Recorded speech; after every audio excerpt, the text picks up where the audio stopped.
South Korea Seoul की। हमारे hero का नाम है संग जिन वू, जो कि एक हंटर है और उसका रैंक ई है। ई जो कि सबसे लोएस्ट रैंक माना जाता है, यानी हमारा हीरो एक बहुत ही कमजोर हंटर है। हमारा हीरो एक बस में से उतरता है और कहता है, मैं सबसे कमजोर हंटर हूँ। हालांकि मैं खुद भी बहुत ज्यादा शर्मिंदा हूँ कि मुझे अपने आप को एक हंटर कहते हुए शर्म आती है, क्योंकि मैं बहुत ज्यादा कमजोर हूँ और मेरे पास कोई रीजनरेशन एबिलिटीज भी नहीं। मैं जितनी बार भी डंजन के अंदर जाता हूँ उतनी बार जख्मी होकर बाहर आता हूँ और कई बार तो मैं मरते मरते बचा हूँ। एक हंटर का काम अपनी जिंदगी को दांव पर लगाना है, लेकिन मैं फिर भी ये काम करता हूँ, इसलिए नहीं क्योंकि मुझे ये काम पसंद है, बल्कि पैसों के लिए करता हूँ। संग जिन वो एक कंस्ट्रक्शन साइट की तरफ आ रहा होता है, जहाँ पर एक पोर्टल ओपन होता है, जिस पोर्टल में से होते हुए वो एक डंजन में जा सकते हैं। संग जिन वो एक हंटर गिल्ड के साथ काम करता है। संग जिन वो कहता है, अपनी हंटिंग से मुझे जितने भी पैसे मिलते हैं उनसे मैं बड़ी मुश्किल के साथ अपनी बीमार माँ के हॉस्पिटल के बिल्स अदा करता हूँ। मेरे जैसे नॉर्मल इंसान के पास, जिसके पास कोई टैलेंट नहीं, उसे कोई और जॉब नहीं मिलती, इसलिए मुझे एक हंटर बनना पड़ा। कंस्ट्रक्शन साइट का सीन दिखाते हैं। वहाँ पर एक शख्स काफी पी रहा होता है, वहीं पर उसका दोस्त भी आ जाता है। काफी पीने वाला शख्स उसे कहता है, बैग तुम तो काफी अरसे के बाद वापस आए हो, तुम तो एक हंटर नहीं बनना चाहते थे, इसलिए तुम हमारे गिल्ड को छोड़कर चले गए थे। बाक उसे कहता है, असल में मेरी बीवी प्रेग्नेंट है, हमारे यहाँ दूसरा बेटा होने वाला है, इसलिए मुझे पैसों की जरूरत थी। उसका दोस्त उसे कहता है, ज्यादा पैसे कमाने के लिए एक डंजन के अंदर जाकर हंटिंग करने से ज्यादा आसान काम और कोई भी नहीं। बाक उसे कहता है, लेकिन मैं बहुत ज्यादा परेशान हूँ, क्योंकि मैं काफी अरसे से डंजन के अंदर नहीं गया, पता नहीं मेरे स्किल्स काम करेंगे भी या नहीं, कहीं मैं सबसे पीछे न रह जाऊँ। उसी वक्त काफी वाला शख्स पीछे की तरफ देखता है तो संग जिन वो आ रहा होता है। वो उसे कहता है, तुम्हारा शुक्रिया आने के लिए। जबकि बाकी के सारे हंटर भी संग जिन वो को देखकर बहुत ज्यादा खुश होते हैं और उसे कहते हैं, तुम तो वाकई में आज भी आ गए, तुम तो बहुत ही अच्छे लड़के हो। कॉफी वाला शख्स संग जिन वो से कहता है, क्या तुमने खाना खाया? संग जिन वो से कहता है, हाँ मैंने खा लिया, मेरे बारे में इतनी फिक्र करने के लिए आपका शुक्रिया। बाक उस शख्स से पूछता है, ये लड़का कौन है? क्या ये बहुत ही एक्सपीरियंस हंटर है जो सारे लोग इसको देखकर बहुत ज्यादा खुश हैं? वो शायद हंसना शुरू हो जाता है। बाक से कहता है, तुम्हें नहीं पता, क्योंकि तुम जब छोड़कर गए थे तभी ये लड़का यहाँ पर आया था। इसका निकनेम तुम्हें बताऊं तो तुम भी हंसना शुरू कर दोगे। इसका निकनेम ये है, दुनिया का सबसे कमजोर हंटर, क्योंकि ये यहाँ पर जितने भी हंटर्स हैं उनमें से सबसे ज्यादा कमजोर है। वैसे तो इसका रैंक ई है, लेकिन जितनी बार भी ये डंजन में जाता है ये ई रैंक के मॉन्स्टर से भी मार खाकर वापस आता है। बाक उसे कहता है, वो हमारी बातें सुन सकता है, वो बहुत ज्यादा करीब है। जबकि संग जिन वो भी उनकी बातें सुन लेता है और कहता है, मैंने इन लोगों की सारी बातें सुन ली, लेकिन मैं क्या कर सकता हूँ, मैं हूँ ही सबसे ज्यादा कमजोर। संग सीधा कॉफी वाले के पास जाता है और उसे कहता है, क्या मुझे एक कॉफी का कप मिल सकता है? वो उसे कहता है, नहीं, सारी कॉफी खत्म हो गई। संग और भी ज्यादा उदास हो जाता है और कहता है, आज तो मुझे कॉफी भी नहीं मिली, आज का दिन तो बहुत ज्यादा बुरा है। उसी वक्त एक लड़की जिसका नाम जूही होता है, वो संग पर चिल्लाना शुरू कर देती है और कहती है, तुम फिर से जख्मी होकर वापस आए हो। संग उसे कहता है, क्या तुम भी हमारे साथ डंजन में जाने वाली हो? जूही उसे कहती है, हाँ मैं भी जाने वाली हूँ, लेकिन मुझे ये बताओ तुम्हारे चेहरे पर ये चोट कैसे लगी? संग उसे कहता है, मुझे नहीं पता, हंटिंग के दौरान शायद मुझे कोई चोट लग गई। जूही उसे कहती है, अच्छा ऐसा क्या हुआ था हंटिंग के दौरान? फिर वो दोनों बैठ जाते हैं। संग उसे सारी बात बताता है। जूही उसे कहती है, क्या तुम इतने ज्यादा जख्मी थे कि तुम्हें हॉस्पिटल जाना पड़ा? संग उसे कहता है, हाँ, हम लोग ई रैंक के मिशन पर थे और वहाँ पर सारे ई रैंक के मॉन्स्टर थे और मेरी सारी टीम में से मैं ही अकेला था जो बहुत ज्यादा जख्मी हो गया। जूही उसे कहती है, लेकिन ऐसा कैसे हुआ? क्या तुम्हारे पास कोई हीलर नहीं था? संग उसे कहता है, नहीं, असल में मेरी टीम में सारे ही मुझसे ज्यादा रैंक वाले थे, इसलिए उन्होंने अपने साथ कोई हीलर रखा ही नहीं। जूही उसे कहती है, लेकिन फिर भी उन्हें अपने पास एक हीलर तो रखना ही चाहिए। संग उसे कहता है, कोई बात नहीं, असल में वो लोग ज्यादा स्ट्रॉन्ग नहीं है, मैं ही बहुत ज्यादा कमजोर हूँ। फिर संग खड़ा हो जाता है और जूही से कहता है, मुझे लगता है कि सारी टीम डंजन के अंदर जाने वाली है, चलो हम लोग भी चलते हैं। वो सारे लोग उस पोर्टल के सामने इकट्ठे हो जाते हैं। उनकी टीम को जो शख्स लीड कर रहा होता है उसका नाम मिस्टर सॉन्ग होता है। मिस्टर सॉन्ग उनसे कहते हैं, मुझे नहीं पता कि मुझे ये सब कुछ कहना चाहिए या नहीं, मैं पता नहीं क्वालिफाइड भी हूँ या नहीं, लेकिन इस रेड के लिए मैं तुम्हारा कैप्टन हूँ। एक लीडर की तरह मैं तुम्हारी टीम को लीड करूंगा, तुम सब लोगों को मेरी बात मानना होगी। कॉफी वाला शख्स उसे कहता है, मिस्टर सॉन्ग, आपका रैंक हम सब में से ज्यादा हाई है, इसलिए आप हमारे लीडर बन सकते हैं, हमें इससे कोई मसला नहीं। बाकी के सारे लोग भी बात मान जाते हैं और कहते हैं, ठीक है, आप ही हमारे लीडर हैं। संग जिन वो भी हंसते हुए मिस्टर सॉन्ग से कहता है, डंजन में हमारा भी ख्याल रखिएगा। मिस्टर सॉन्ग उन सब से कहते हैं, चलो फिर सब लोग अंदर चलते हैं। और साथ ही वो संग जिन वो से कहते हैं, प्लीज इस बार जख्मी मत होना, बस हमारे पीछे पीछे रहना।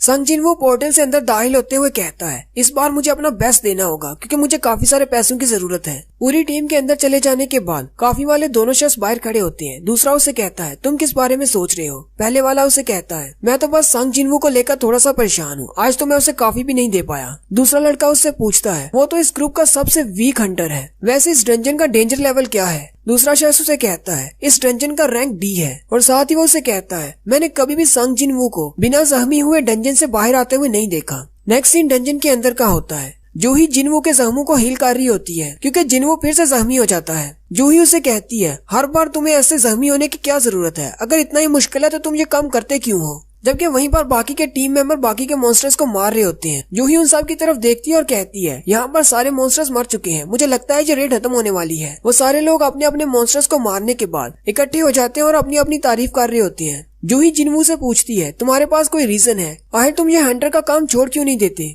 जिनवू हंसते हुए उससे कहता है, मैं सिर्फ मजे के लिए ये काम करता हूँ, अगर मैं ऐसा ना करूँ तो मैं तो बोर होकर मर जाऊंगा। हालांकि अंदर से वो ये सोच रहा होता है, अब मैं जूही को अपनी पर्सनल रीजंस तो नहीं बता सकता वरना मैं और भी ज्यादा शर्मिंदा हो जाऊंगा।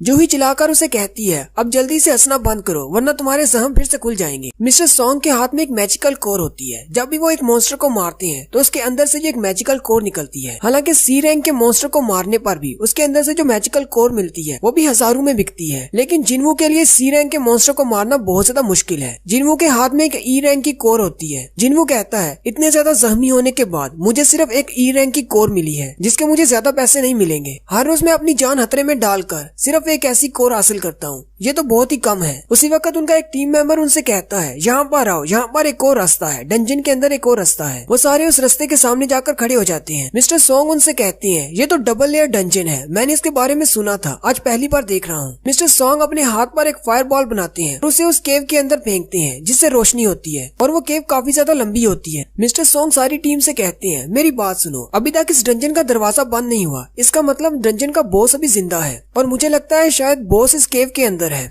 वैसे तो हमें अपने गिल्ड वालों से राब्ता करना चाहिए और उनके ऑर्डर्स का वेट करना चाहिए, लेकिन अगर दूसरे हाई रैंक के हंटर्स यहाँ पर आ गए तो हमें तो बहुत ज्यादा नुकसान हो जाएगा। क्यों ना हम लोग खुद ही जाकर उस बॉस को मार दें। मुझे पता है कि ये मिशन बहुत ज्यादा डेंजरस होने वाला है, तो क्यों ना हम लोग वोट करें। वोट्स में जो भी रिजल्ट निकलेगा उसके बाद कोई भी कंप्लेन नहीं करेगा। अगर वापस जाना हुआ तो वापस जाएंगे, अगर अंदर जाना हुआ तो अंदर जाएंगे। काफी सारे लोग अंदर जाने का कहते हैं जबकि कुछ लोग वापस जाने का कहते हैं। उनकी टीम में टोटल 17 लोग होते हैं, 16 में से 8 कहते हैं हमें अंदर जाना है, जबकि 8 कहते हैं हमें बाहर जाना है। बाहर जाने वालों में जूही भी शामिल होती है, वो भी कहती है कि मुझे अंदर नहीं जाना। सबसे लास्ट पर जिनवू बच जाता है। मिस्टर सॉन्ग जिनवू से कहते हैं, अब तुम बताओ हमें किस तरफ जाना है, तुम्हारे वोट पर डिपेंड करेगा हमें बाहर जाना है या अंदर जाना है। सॉन्ग के हाथ में उसका एक ही मैजिकल कोर होता है। सॉन्ग कहता है, मेरे पास ज्यादा पैसे नहीं है और बहुत ही जल्दी मुझे अपनी बहन को कॉलेज में दाखिल करवाना है और मेरी बीमार माँ के हॉस्पिटल के बिल्स भी बढ़ते जा रहे हैं। जिनवू उनसे कहता है, मैंने फैसला कर लिया, हम लोग अंदर जाएंगे और बॉस को मारेंगे। फिर वो सारे लोग उस केव के अंदर चले जाते हैं। काफी देर चलने के बाद वो कहते हैं, यहाँ पर तो रास्ता खत्म ही नहीं हो रहा, काफी देर से हम लोग चल रहे हैं। वो आपस में बातें कर रहे होते हैं और कहते हैं, एक बॉस को मारने के बाद 1 ही घंटे के बाद पोर्टल बंद हो जाता है और हमें यहाँ पर चलते हुए 40 मिनट हो गए हैं। अगर हम बॉस को मार भी देते हैं तो हमारे पास बाहर निकलने के लिए ज्यादा वक्त नहीं बचेगा।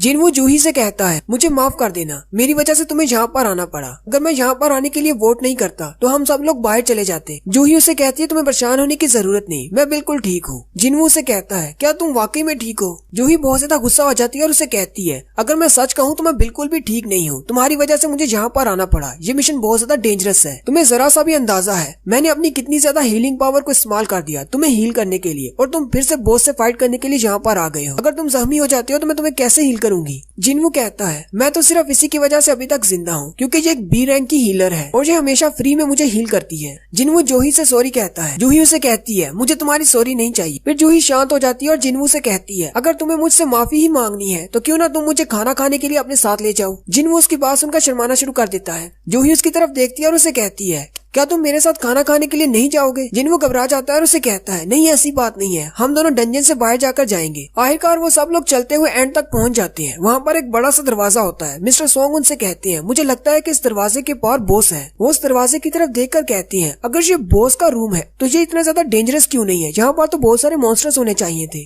मिस्टर सॉन्ग आगे बढ़ते हैं और दरवाजे को खोलते हुए उनसे कहते हैं, क्या तुम यहाँ पर चल कर आने के बाद खाली हाथ वापस जाना चाहोगे? मिस्टर सॉन्ग उनसे कहते हैं, मुझे लगता है कि हम लोग यहाँ पर आने वाले पहले हंटर है। अगर तुम लोगों को डर लग रहा है तो तुम लोग वापस जा सकते हो। मुझे अगर अकेले जाना पड़ा तो मैं अकेले ही अंदर चला जाऊंगा। सारी टीम वाले बातें करना शुरू कर देते हैं और कहते हैं, मिस्टर सॉन्ग सी रैंक के हंटर हैं और उनके स्किल्स भी बहुत ही अच्छे हैं, हमें उन पर भरोसा करना चाहिए। चलो सब लोग अंदर चलते हैं। मिस्टर सॉन्ग सारे दरवाजे को खोल देते हैं। फिर वो सारे लोग अंदर दाखिल हो जाते हैं। वो लोग जैसे ही अंदर दाखिल होते हैं मिसालें जलना शुरू हो जाती हैं। मिस्टर सॉन्ग उनसे कहते हैं, मैंने कभी पहले ऐसी डंजन नहीं देखी, चलो सारे फैल जाते हैं और आसपास देखते हैं कोई काम की चीज है या नहीं। यहाँ पर देखकर तो नहीं लगता कि काफी अरसे से यहाँ पर कोई आया होगा। वहाँ पर सामने कुर्सी पर एक बड़ा सा स्टैचू होता है, जबकि इर्द गिर्द छोटे स्टैचूज होते हैं। उन स्टैचूज के हाथ में अजीब सी चीजें होती हैं, कईयों के हाथ में वेपन्स होते हैं और कईयों के हाथ में म्यूजिकल इंस्ट्रूमेंट्स। जिनवू उनको देखकर कहता है, यहाँ पर तो बहुत सारे स्टैचूज हैं, ये तो बहुत ज्यादा डरावना लग रहा है। इनको देखकर तो ऐसे लगता है जैसे ये हमें घूर रहे हों। उन सब का ध्यान सेंटर में बैठे हुए बड़े स्टैचू पर पड़ता है। वो कहते हैं, ये वाला तो बहुत ही बड़ा है, कहीं ये इन सब का बॉस तो नहीं। मिस्टर सॉन्ग उनसे कहते हैं, नहीं ये बॉस नहीं हो सकता, ये तो सिर्फ एक स्टैचू है। लेकिन बाकी सारे स्टैचूज में से सिर्फ यही एक है जो बहुत बड़ा है। वो सारे एरिया को चेक करने के बाद कहते हैं, यहाँ पर तो एक भी मॉन्स्टर नहीं है, ना ही कोई बॉस है, सिर्फ इन स्टैचूज के अलावा कुछ भी नहीं। उसी वक्त मिस्टर सॉन्ग की नजर एक मैजिकल सील पर पड़ती है।